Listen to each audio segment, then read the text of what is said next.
By every rule of evolution, this animal should not exist. It breaks too many rules. It ignores too many norms. And yet, it does exist. And it's one of the most extraordinary creatures on Earth. This is the seahorse.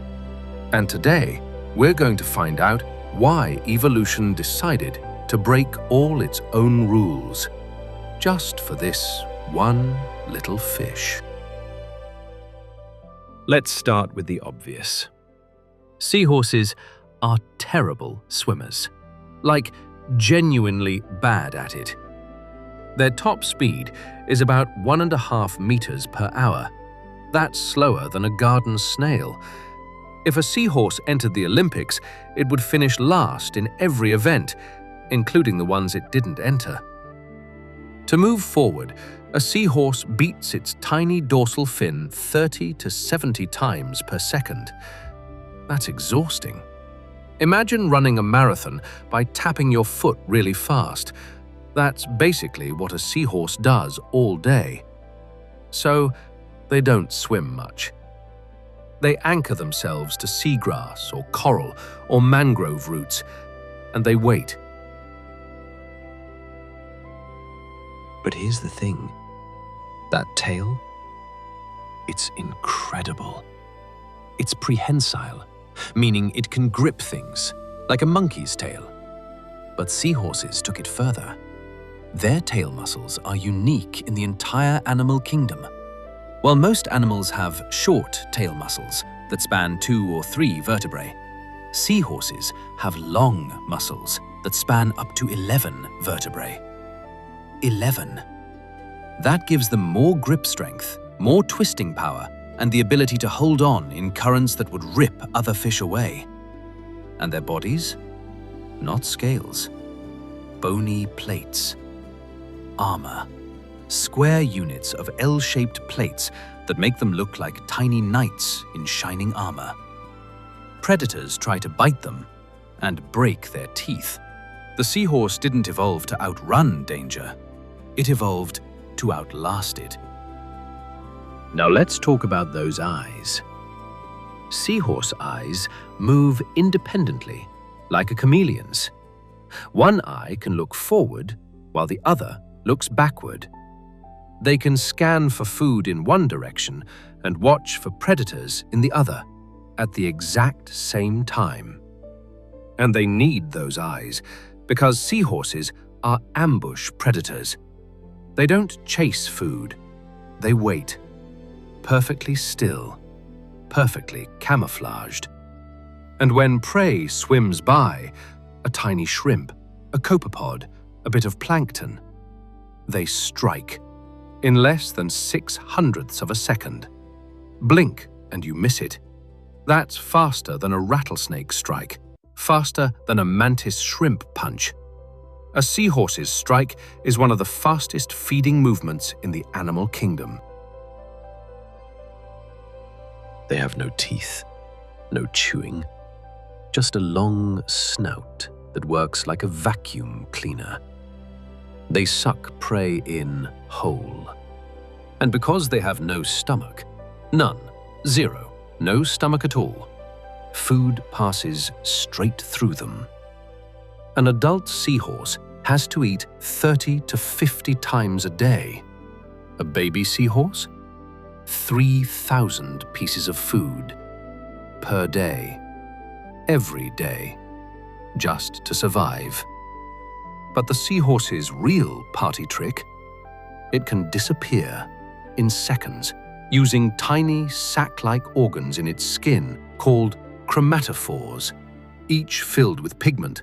The seahorse can expand or contract these sacs to change color instantly.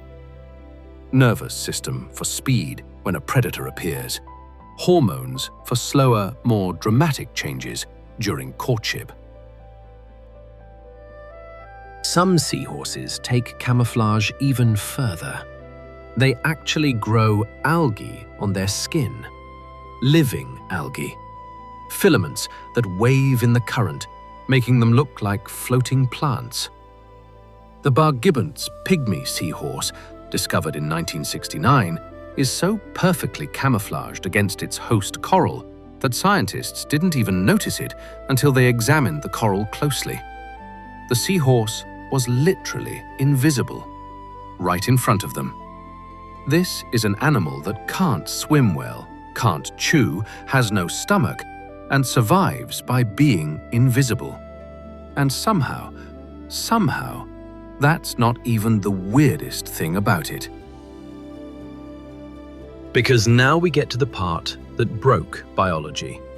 The part that made scientists double-check their notes. The part that no other animal on Earth does. Male pregnancy. It starts with a dance. Hours, sometimes days, the male and female seahorse swim together, tails linked, rising and falling through the water column. Their colors brighten. They glow. This isn't just mating, this is bonding. Many seahorses pair for life. The female visits the male every morning, and they perform a greeting dance that lasts about 6 minutes. Every single day, even while he's pregnant.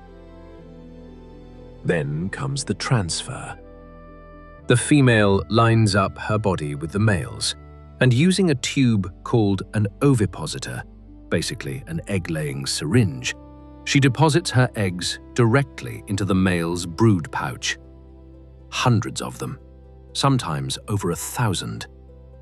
The male fertilizes them inside the pouch, and then he carries them.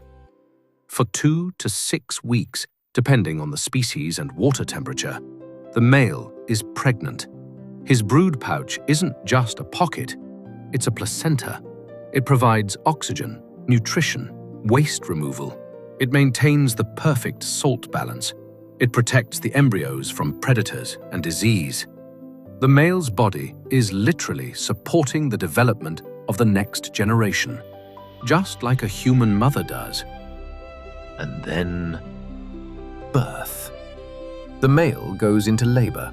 He pumps, he thrusts, he contracts his body for hours, pushing fully formed baby seahorses out of his pouch. Each one is 8 to 10 millimeters long, the size of an M&M, perfect miniatures of their parents. And as soon as they're born, they're on their own. No pouch to return to, no parental care, just hundreds of tiny seahorses drifting into the ocean, where less than 0.5% will survive to adulthood. The female? She's already preparing her next batch of eggs, because the moment the male gives birth, he's ready to be pregnant again. This system allows seahorse pairs to produce offspring continuously throughout the breeding season. The female makes eggs, the male carries them. It's a division of labor that maximizes survival in a dangerous world. But here's the part that hurts. The seahorse, this impossible, beautiful, rule-breaking creature, is disappearing. 16 of the 47 known species are threatened with extinction. 2 are endangered. The White's seahorse, native to Australia, lost 90% of its population in just 6 years. 90% gone. Every year, an estimated 76 million seahorses are harvested from the wild. 80 countries trade them. Most are dried and sold for traditional medicine, believed to boost virility, cure impotence, treat asthma. Others end up in aquariums or sold as souvenirs. Fishermen used to throw them back as bycatch. Now, buyers wait on the docks to collect them. But there is hope. In 2020, Portugal created the world's first seahorse sanctuaries. In Australia, scientists are building seahorse hotels, artificial habitats that seahorses can colonize. Captive breeding programs are reducing pressure on wild populations. Evolution didn't follow the rules with the seahorse. It threw out the playbook. It took a fish, removed its stomach, slowed it down, armored it up, gave it a monkey's tail, a chameleon's eyes, and a kangaroo's pouch, and somehow made it work. The seahorse is proof that nature doesn't need to make sense to be beautiful. It just needs to survive, and we're glad it does.